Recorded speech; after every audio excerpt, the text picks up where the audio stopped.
9th standard Tamil முதலிடை தேர்வுக்கான very very important question. First நம்ம பார்க்க போறது குருவினா. இது பாத்தீங்கன்னா 2 மார்க் கொஸ்டின். ஃபர்ஸ்ட் கொஸ்டின், நீங்கள் பேசும் மொழி எந்த இந்திய மொழி குடும்பத்தை சேர்ந்தது? செகண்ட் பாத்தீங்கன்னா தென் திராவிட மொழிகள் ஏதேனும் 4 எழுதுக. தேர்டு, உங்களது பள்ளியை சுற்றியுள்ள நீர்நிலைகளின் பெயர்களை குறிப்பிடுக. ஃபோர்த்து, கன்னி என்பதன் விளக்கம் யாது? பிப்த், தமிழ் ஓவியம் கவிதையில் உங்களை மிகவும் ஈர்த்தாடிகள் குறித்து எழுதுக. 6th ஒன், ஒண்டி கொடுத்தோர் உயிர் கொடுத்தோரே குறிப்பு தருக. 7th ஒன், அளபடை எத்தனை வகைப்படும் அவை யாவை? 8th ஒன், கூவல் என்று அழைக்கப்படுவது எது?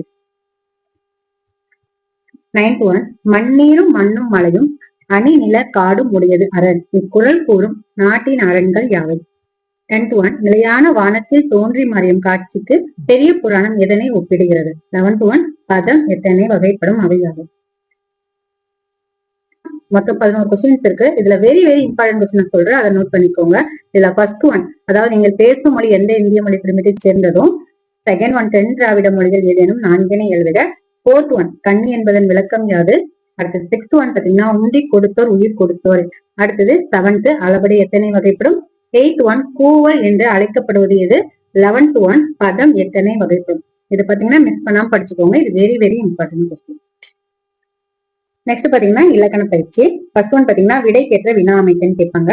அளபடை 2 வகைப்படும். இதோட கேள்வி எப்படி இருக்கும்னு நம்ம எழுதணும். அதாவது கொஸ்டின் பாத்தீங்கன்னா அளபடை 2 வகைப்படும். அதோட விடை பாத்தீங்கன்னா அளபடை எத்தனை வகைப்படும் அப்படின்னு நம்ம எழுதணும்.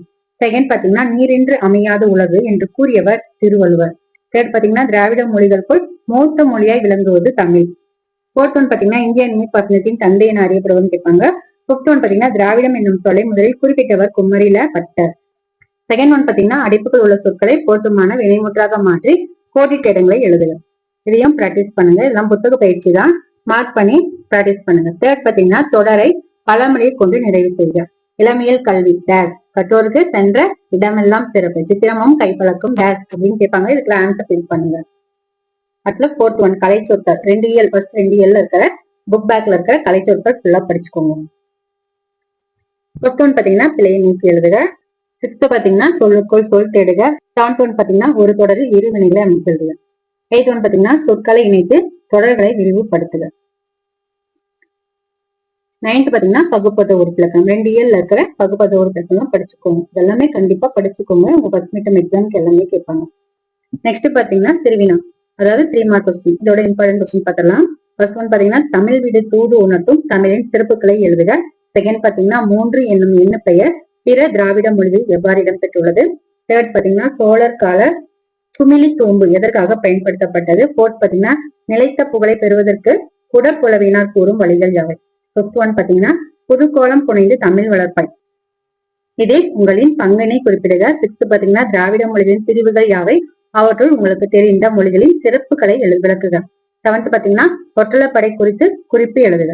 8th ஒன், அடுத்த தலைமுறைக்கும் தண்ணீர் தேவை, அதற்கு நாம் செய்ய வேண்டியவற்றை எழுதுக. 9th பாத்தீங்கன்னா பகுப்பத உறுப்பிலக்கணம் எத்தனை வகைப்படும் அறியாவை. இந்த கொஸ்டின்ஸ் எல்லாமே உங்களுக்கு ஃபுல் மார்க் எடுக்கிறது கொடுத்திருக்கேன். இப்ப இதுல இருக்கிற வெரி இம்பார்ட்டன்ட் கொஸ்டின் சொல்றேன், அதை நோட் பண்ணிக்கோங்க. ஃபர்ஸ்ட் ஒன் பாத்தீங்கன்னா தமிழ் விட தூது உணர்த்தும் தமிழின் சிறப்புகளை எழுதுக. இது வெரி வெரி இம்பார்ட்டன்ட். அதே மாதிரி செகண்ட் 3 என்னும் எண்ணு பெயர் பிற திராவிட மொழி எவ்வாறு இடம்பெற்றுள்ளது? தேர்ட் பாத்தீங்கன்னா சோழர் கால குமிழி தூம்பு எதற்காக பயன்படுத்தப்பட்டது? 6th ஒன், திராவிட மொழியின் பிரிவுகள் யாவை? அவற்றில் உங்களுக்கு தெரிந்த மொழிகளின் சிறப்புகளை விளக்குக. அடுத்தது 7th ஒன், ஒற்றளப்படை குறித்து குறிப்பு எழுதுக. 9th ஒன் பாத்தீங்கன்னா பகுப்பத உறுப்புகள் எத்தனை வகைப்படும் அவையாவை. உரைப்பத்தி கொடுத்து உங்களுக்கு கொஸ்டின் போட்டு அந்த பத்தியில இருந்து உங்களுக்கு ஆன்சர் எடுக்க சொல்லுவாங்க. இது வந்து 3 மார்க் கொஸ்டின்ல கேட்பாங்க. அடுத்தது 5 மார்க் கொஸ்டின், அதாவது கடிதமும் விண்ணப்பமும் கேட்பாங்க.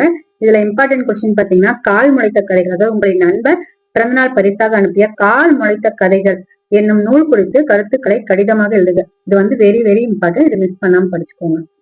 அடுத்தது செகண்ட் ஒன் வந்து பள்ளி நேரம் முடிவதற்கு முன்பு வீட்டுக்கு செல்ல வேண்டி வகுப்பாசிற்கு விண்ணப்ப கடிதம் எழுதுக. இதுவும் வெரி வெரி இம்பார்ட்டன்ட். தேர்ட் பாத்தீங்கன்னா சுற்றுச்சூழலை பேணி காக்கும் பள்ளிகளின் வரிசையில் மாவட்டத்திலேயே சிறந்ததாக உங்கள் பள்ளி தேர்ந்தெடுக்கப்பட்டுள்ளது, அதனை கொண்டாடும் விழாவில் கலந்து கொள்ளும் மாவட்ட கல்வி அலுவலருக்கு வரவேற்பு மடல் ஒன்றை எழுதுக. அடுத்தது கட்டுரை. ஃபர்ஸ்ட் ஒன் பாத்தீங்கன்னா மாணவர்களாகிய உங்களுக்கு இருக்க வேண்டிய பொறுப்புகள், பள்ளியில் நீ செய்யும் பொறுப்பான செயல்கள் குறித்து 5 தொடர்களை எழுதுக. செகண்ட் பாத்தீங்கன்னா பொன்மொழி, அதாவது புக் பேக்ல இருக்க அந்த தமிழ் மொழிபெயர்த்து எழுதுக. கண்டிப்பா படிச்சுக்கோங்க. அப்புறம் காட்சியை கண்டு கவிஞர் எழுதுக. ஃபர்ஸ்ட் 2 இயல்ல இருக்கிற காட்சி கண்டு கவிஞர் படிச்சுக்கோங்க. அடுத்தது நயம் பாராட்டுறது ரொம்ப ரொம்ப ஈஸி. நீங்க காமனா திரண்ட கருத்து, மைய கருத்து, எதுகை, மோனையப்ப தெரிஞ்சு வச்சுட்டாங்கன்னா எல்லா பாடலுக்கும் ஒரே மாதிரி எழுதிக்கலாம். அடுத்தது 8 மார்க் கொஸ்டின். ஃபர்ஸ்ட் ஒன் பாத்தீங்கன்னா காலந்தரும் தன்னை புதுப்பித்துக் கொள்ளும் தமிழின் தனித்தன்மைகள் பற்றி எழுதுக. செகண்ட் தண்ணீர் கதையினை கருப்பொருள் குன்றாமல் சுருக்கி எழுதுக. தேர்ட் பாத்தீங்கன்னா பெரிய புராணம் காட்டும் சிறு நாட்டு சிறப்பினை தொகுத்து எழுதுக. போர்த்து வேளாண்மை நீரை அடிப்படையாக கொண்டது என்பதை பாடப்பகுதி கொண்டு விளக்குக. இதுல பாத்தீங்கன்னா இந்த காலந்தோறும் தன்னை புதுப்பித்துக் கொள்ளும் தண்ணீர் பெரிய புறம் இது மூணுமே வெரி வெரி இம்பார்ட்டன்ட். மிஸ் பண்ணாம படிச்சுக்கோங்க. மனப்பாட பாடல் இந்த செயல் 3ஐயும் படிச்சுக்கோங்க. பெரிய புராணம், தமிழ் விடுத்தோது, அப்புறம் புறநானூறு மனப்பாட பாடல் இதெல்லாமே படிச்சுக்கோங்க. இது பாத்தீங்கன்னா இது எல்லாமே உங்களுக்கு ஃபுல் மார்க் எடுக்கிறதுக்காக ரெடி பண்ணிருக்கேன். இந்த வீடியோ உங்களுக்கு பிடிச்சிருந்துச்சுன்னா லைக் பண்ணுங்க, உங்க ஃப்ரெண்ட்ஸுக்கும் ஷேர் பண்ணுங்க. மறக்காம நம்ம சேனலை சப்ஸ்கிரைப் பண்ணுங்க. தேங்க்யூ.